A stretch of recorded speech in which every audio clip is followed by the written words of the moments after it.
Hey, what's going on, everybody? Welcome to another edition of Mean Streets. It is March Madness. Chris Meaney here with you as we bring in Walt Waddell at Dub Deuces 85 on the Twitter machine. He is the man behind the College Basketball Super Show. Always super busy. So appreciate your time jumping in here today to talk about the Midwest region. We're going to talk a little Purdue, a banged up Kansas squad, Gonzaga, get a couple upset picks, sleeper picks. And you've been doing some college basketball March Madness player pool draft. So we'll maybe get your thoughts on that on the way out. Dude, love your work. Appreciate you jumping on. You got a great following. A lot of people really love the show. So make sure you're subscribed to our YouTube page because you're going to be with everybody throughout the entire tournament. I guess you just went through your bracket. You can give some college basketball DFS plays to see some people jump in the show right away. College basketball DFS go, winning some people a lot of money. And hey, you've done it for me in the previous months of March. So really happy to chop it up with you. Welcome in, man. Yeah, no, I appreciate you having me. I am coming up to March. I'm like, okay, this is my time. It's the tournament. But honestly, like, I just excited to talk to you, and I'm not trying to gas you up. I just, you're my hero, man. So I'm excited to be on here with you, talking hoops. I wish I had some other sports knowledge so I could have an excuse to be like, hey, let's chop it up. But I'm really hyped to be here with you today and talking about the tournament, which has a lot of drama already with the way the seedings rolled out. But there's a lot of good opportunities for us to be profitable in a variety of ways. Yes. I mean, save that note maybe at the end, get your thoughts on the overall seating and the East region as well. But let's talk some Midwest here. So we'll bring it up. Again, check out the Super Show because you've rolled through your thought process and all your picks here. But we're just going to talk Midwest region for now. We'll bring up the odds via DraftKings and roll through them that way. But this region here has Purdue number one, of course, last year. Ruined a lot of brackets for some people there. Got Gonzaga, and some people seem to be talking about potential upset with either the number 5 seed Gonzaga here or a banged up Kansas squad at 4. You know that I'm a Jayhawks guy. It's been a rough year. They're just battled right now. Oregon's in here as the 11. Seems to be a popular pick for some people as well. Creighton at 3, Texas at 7. And then, of course, Tennessee, which Randle's been talking a lot about for weeks and weeks and weeks. But you jumped in. You want to talk Midwest. What's your initial thoughts when you look at this bracket? Yeah, so I feel like it's really balanced at the top. The 4 seeds, Purdue didn't get any favors. Certainly not the death region, but there is a really solid group of teams here, and there are 4 or 5 scenarios in which I wouldn't truly be shocked if they came out of here.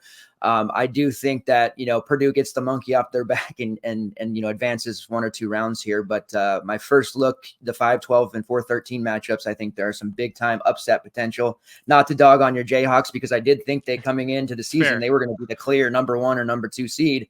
Injuries happened. But this is definitely one of those regions where I think it could wind up, busting brackets on day one. I know the West is a lot of people feel that way, and it very well might. But there's really few teams in this region that are considered safe, I think. So let's start there with the Jayhawks because everyone knows they're well coached and Bill Self, and they're a good team when they're at full health and. Certainly some issues defensively this season and maybe scoring the rock, of course, but, guys have been in and out of their lineup. What's the possibility here of Samford getting the first round win and knocking them out early? Yeah, so it's very real. They're 7.5 point dogs, so that's a pretty solid bet overall. But Kansas is coming into it getting Hunter Dickinson and another year McCullough, like they just looked like the team to beat. Injuries have been atrocious for them. They have no depth, which I know a lot of times people say depth is overrated in the tournament anyways, but they really don't have anybody to turn to in that Big 12 tournament game without McCullough and Dickinson. It was just a lot of ineptness on the offensive end. KJ Adams tried to do his thing, just wasn't enough firepower. I do think McCullough and Dickinson end up playing, but you got to look. McCullough missed 1 game, then he played 2, missed 2, then he played 1, and then he ended up missing 2, played 3, and missed the tournament game. So he's been in and out of the lineup, just constantly messing around. The shoulder of Hunter Dickinson is rough. This Samford team has guys on their roster with P5 experience and Utah State transfer Rylan Jones. They have a front court player that can definitely get physical with Hunter Dickinson and Okoronkwo. You don't want, Dickinson doesn't want to get into those physical battles. He likes it when he can play bully ball, but when they do it back to him, that really frustrates him. And this is definitely one of those games where if Johnny Furphy isn't making shots and either McCullough or Dickens have a flare up or, God forbid, another injury, it's a very real possibility that Samford for, wins this game. And I think a lot of people will probably be betting them at least at plus 7.5. But this is one I struggled with. I do think it's possible, but I did ultimately pick Kansas to advance. I got Kansas too. Like, I give them a game, I give them a win, just so they're well Yeah. coached, and I think that they can get by this game. But a lot of people, like, originally reached out to me and was like, "That's it. Like, the Jayhawks are not going to win again." It's like, I get it, man. I know they're not going to be able to go on a run. Maybe they can get one if they meet up with Zaga or potentially, but ultimately, I think that the path like has to run through Purdue there, and I wouldn't like their chances if they got that far. Is there a different upset pick potentially in this region that you like a little bit more, or you feel a little bit better than Samford? Yeah. So there's two. One I'm really confident in. It's probably going to be popular because it's one of those 12-5 things. McNeese State as the 12 seed against Gonzaga. Honestly, this is a Gonzaga team that, it's one of their, no disrespect to them, but I think it's one of their worst rosters in a long time. It'd be funny if this was the year they actually made the title run, but they also are a team with very little depth. Steele Venters was a kid they got transferred over from Eastern. They lost him before the season even started. He was going to be a big time scorer for them. Graham Ike and Anton Watson, they've had to lean on them as front court players. They get into foul trouble all the time. And I just don't know that this team has the scoring and the shooting to keep up with this McNeese State team if they got hot. They're coached by Will Wade, the American gangster, as Rothstein calls him. He had all that stuff with LSU, got caught paying people. Other teams did that. They just didn't get caught. Now it's pretty much legal. Say what you will about that. On court, Will Wade is just so phenomenal. He's got all the players to buy in. And when he took this job, he went right to the transfer portal. I don't know if you follow that or not, but, teams grabbing all these kids from different schools. Sure. And he went out and got, 5-6 guys from a variety of places, and they all fit together so well, starting with Shahada Wells, who's a player I featured in the player top, 25 players to watch article that we dropped yesterday. Wells did come over from TCU after 2 seasons, averaged 4 or 5 points off the bench for them. This year in the Southland, averaged 18 points per game, shoots 40% from long range, was named the Southland Player of the Year and Newcomer of the Year, and also leads the nation in 3.1 steals. So what that means is if they get into a scoring, a battle with him one-on-one, he's going to win, and he's also capable of handcuffing Nolan Hickman and or Nembhard if he ends up guarding him. So defensively, this McNeese State team, they've just got the chops to really contain Gonzaga. If any foul trouble happens to EK and or Watson, I don't know that they're going to have enough in the front court to compete either. And overall, this McNeese State team is just, they're going to be hot. I think they make that second weekend run. I do think in the second round, if they end up making that run, it's going to be on the back of Shahada Wells, who I'm really excited about. I did, in player league drafts, I'm getting as much Wells as I can. I think he's going to be one of those guys. A couple of years ago, Mad Max Acemas for Oral Roberts. He's on Texas now. When Oral Roberts made that unlikely run, it was because of his amazing scoring ability, ice water, ice in the veins, and he's just like a super shot maker, but he also doesn't sacrifice anything on the defensive end. It's amazing to me he didn't play even better at TCU. He was actually pretty much a role player, but he showed flashes of this, and now he is really controlling things. So McNeese State is one that I'm very confident on. And I do have one other upset that I think it'll shock you and probably most, but Akron as the 14 seed over Creighton as the 3 seed. I've been called a Creighton hater in the past. Last year, I didn't think they would go very far. Of course, they were just, very close to making the Final Four, so I was dead wrong there. But it's another team. They're just so reliant on, 3 guys. They did bring in Stephen Ashworth to replace Nembhard, and he's been fine. But overall, if you get a bad game out of Trey Alexander or any fouls from Shireman or Kalkbrenner, similar situation to Gonzaga, they just don't have the depth to compete. They also don't particularly like it when you push them around or try to get physical, and this Akron team is about as physical as they come. Mid-major studs in Ali spent some time with Butler in the past, and Enrique Freeman. Freeman is an intriguing guy. He's only 6'7", but he plays like a 7-footer. He has multiple 20 and 15 type of games, and they have a very, very stout defense. Now, Creighton coming in, they're very potent on offense. 75 plus points in 11 of their last 15 games. So something's going to have to give here, right? Creighton's high-powered offense or Akron's defense.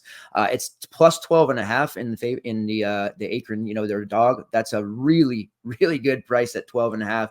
I love that. And I'm going to sprinkle some of the money line as well, which I know a lot of people think Creighton is going to win this game, but this is what I feel is a very bad matchup for them. So those are the 2 upsets that I feel like have a legitimate chance of happening here. Oh, baby, coming in hot. I love the Akron call. I saw a couple people had Creighton in their Final Four, and I was like, I don't know. Like, I'm a loose college basketball fan. You clearly know a lot more than me. I mean, people that are watching right now and listening, it's like, dude, it's detailed. That's why you got to sub and watch the College Super Show. But I thought it was a bad matchup, and the 12.5 is one that I originally right away when the bracket came out, and I started looking at some lines and maybe teams that may not get by with that upset, but could keep it close with a large spread like this. The other one that you mentioned, McNeese, 6-point dogs. So like that's kind of interesting as well. I mean, the number is not as large, but 6 points, pretty interesting there. Okay, so coming in hot with a couple potential upsets. Talking about some teams that maybe you're not really feeling. But one here, I mean, Purdue. You want to talk Purdue or Tennessee? Like, these two, the 1 and the 2 seed here. Let's just start with Purdue on that side. And who do you think that they will face between the Utah State and the TCU matchup? Yeah, so I mean, it's hard to envision a mistake for Purdue in the first game here. Obviously, we wouldn't have thought that last year either. There is an interesting scenario at play here with Virginia when they were the first team to lose a 16 seed. Right after that, they were a 1 seed again. Right. And they got pushed in the first half. It was like, here we go again. They're down, by a pretty sizable amount at that point, 7 to 10 points. They look stiff. They're going to lose again. They ended up winning. And I think Purdue, there's going to be a lot of nerves here. Like they're going to come into it confident, sure. But if they're missing shots early, God forbid Zach Edey gets into foul trouble, like if it's Montana State, I think there's a part here where Montana State or Grambling could actually take a lead here, and you'll get all that Twitter lighting up and people freaking out. But I certainly think Purdue does end up winning. Zach Edey is just so good. There's nobody on either Montana State or Grambling that are going to be able to contain him. And the big thing here is that Braden Smith and Fletcher Lawyer are another year older. They're much better than they were last year. They won't get rattled as much. And I do think they ultimately move on. And this matchup between Utah State and TCU, a true coin flip in every sense of the word. I have seen most people saying TCU is a bad matchup and they like them. I actually prefer Utah State. They have the kid from Great Britain, Great Osabor, not good Osabor, but Great Osabor, came over with his coach from Montana State. He is just a walking double-double, has so much skill. He's another one of those guys, a little undersized, but he bangs. TCU doesn't have any giants and a lot of size on their side either. And ending the Big 12 season, TCU just looked very susceptible to me offensively and defensively. They had a lot of mistakes that they were making. And I just don't have that kind of confidence that others do in TCU. So I think it'll be Utah State that does get Purdue. That's a tough spot, certainly, but I don't know if Utah State has the chops there. And honestly, I feel like Purdue in these first 2 games, they'll shake off whatever nerves they have early and are just going to mow through to the Sweet 16. It does get tricky after that, but I think they do get to the Sweet 16 here pretty easily. Well, we're talking about Zaga and not being as good as we've used to seeing them, like score the rock, and then Kansas with their injuries. So they could get either one of those 2 teams, or maybe one of the other couple teams like McNeese that makes a little bit of a run. But I'm with you on Purdue. I mean, I like them. I have them going to the Final Four in my bracket.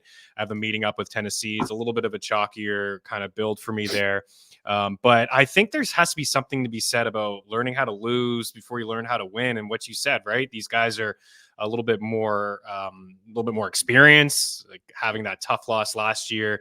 And I do like the path for them. And I wonder, because I just feel like anytime I bring up Purdue or anybody brings up Purdue, everyone's like, nah, they're choke artists. They're not going to get it done. I'm not picking them. So it's just funny to hear that. And then if you're in a pool with 12 buddies, maybe you don't pick Purdue, but if you're in a larger field pool, maybe it's a contrarian way to go at them. What about Tennessee? Like, are they the team to beat in this region, in your opinion?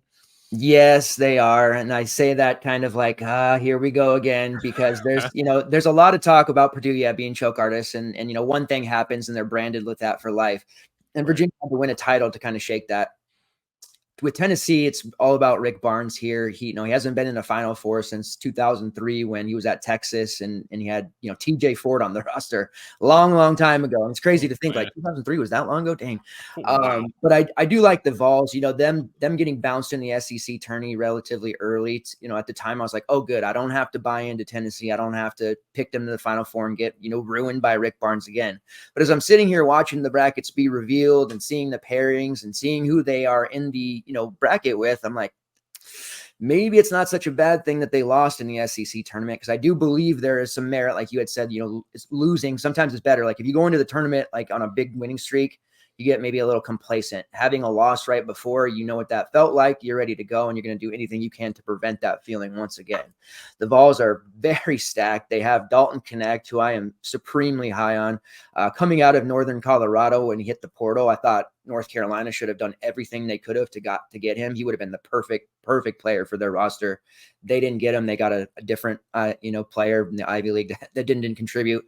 But Dalton Connect is just a walking bucket. He can literally put up 40 against any defense. They have a great elite point guard in Zakai Zeigler. They have veterans in Santiago Vescovi, Jordan Gainey, and they also have a capable rising big man in Jonas Idu. So just a very complete team, very good on offense. Their defense is stout enough. And I do think they ultimately end up playing Purdue. I think it'll be a fantastic game, if ED gets the calls, whatever. But ultimately, I think the Vols are just going to be too strong. And I am picking the Final Four, which seems like the third or fourth year in a row. And it hasn't worked out with Rick Barnes, but I'm with Randle on this one. I think the Vols are going to be able to get to the Final Four and make some noise, and even have them getting into the title game, believe it or not. So I'm pretty high on them. But I know how this story ends. I've been coming to this party for 20 years, and this no way depressing, as Anchorman would say. But that's, I'm in on the Vols as I end up. Oh man, dude, your jokes. Randle, when they lost early, I was like, uh-oh. Like I wondered what Randle would think. And then I hear him say, like, when you lose, typically these teams aren't able to go on a run. But like you said, man, maybe it was best to kind of like get a smack in the face and kind of regroup here. And they certainly have the skill set, the potential. I know Randle's been talking a lot about them all season long. So I went back and forth. I was like Purdue, Tennessee. But I just didn't know really what side to lean, but you have talked me into Tennessee, good sir. Here is I'll go to that party with you. I'll go to that party with you, and we'll have a good time. And I think at the end of the day, we may Randle will be there with his martini glasses. We'll drink martinis. That's 100% a fact. Minus 1,000 on that one. Purdue here at plus 165 again from DraftKings. Midwest region odds for those that aren't watching. I'll rattle them off here for the iTunes listeners. Tennessee at plus 350, Creighton at 4-1, Gonzaga there at 8-1, Kansas at 13, Texas 16, TCU 25, South Carolina 40, Oregon at 50, and Utah State at 60. So it kind of just seems like top of the board is the way to go and fade some of these other teams like Kansas, Creighton, and Gonzaga there, right? Like Tennessee plus 350 is not too bad, man.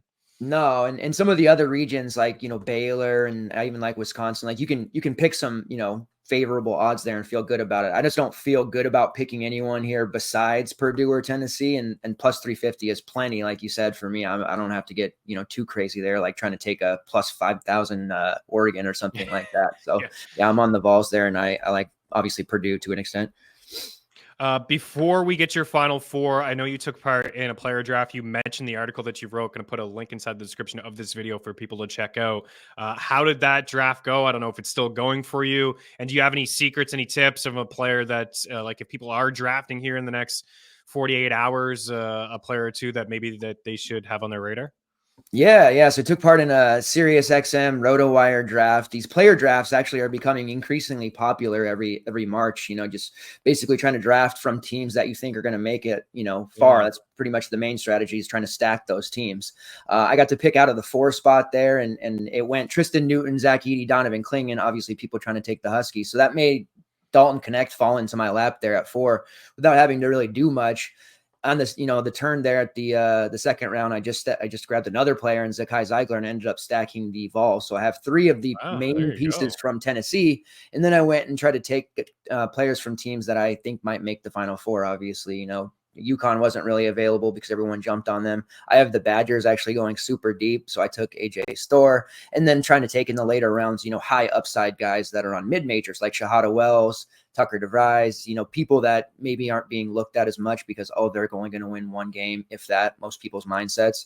So trying to get value and draft that way. But we're also going to have some, like in addition to the bracket contest, I know we have it at FTN, but we're also going to have one for the Super Show as well.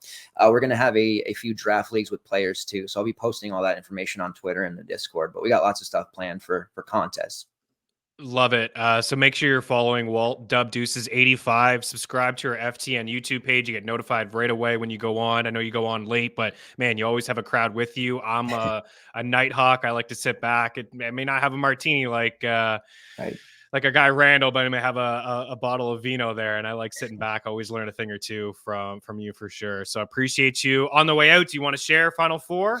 Yeah. So I did the staff picks, and at the time I was like, okay, it's just a high upside leverage. But now that I look at it, I actually want to stick with what I picked. So I have UConn, Nice. Baylor, who I really like, Tennessee, and then this one's going to be the shocker is Wisconsin, because another in the 5-12, like everybody's picking James Madison. I think it's a truly atrocious matchup for them. Wisconsin's hot. They got AJ Storr. So I have the Badgers making the Final Four. They dropped to Tennessee, but I have a rather contrarian Final Four. But as Captain Leverage, some people call me in my chat, I think that most people would expect nothing less from me. You have a little sprinkle on maybe Wisconsin to win the title. You like them that much? Maybe a little bit of a sprinkle. What's the odds? No, I definitely did. The way that their roster is built out, it's really solid, and they didn't have a player like AJ Storr in the past, and now they do. The cliche guards win, in March. It is true. So I think Storr and he's a bigger guard, of course, but I think he's just too good, and he's going to take them a few games into the tournament here, possibly to the Final Four or beyond.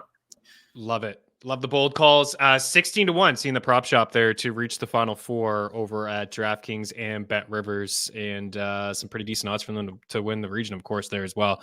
Appreciate you, Walt. Always a great time, man. I know we got to get together more. I know how busy you are, but really do appreciate your time here. And as I said to Cutri, maybe when we get deeper into the tournament, we can refocus and see what we're looking like when we get closer. So check out the College Basketball Super Show, college basketball DFS picks, great analysis. Keep killing it, man. And good luck with all your plays. And most of all, just enjoy the tournament, man, because I know you will. And it should be a whole lot of fun. We'll talk soon. Right there, Dub Deuces 85, myself, Chris Meaney. Thanks, guys, for taking the time to hang out.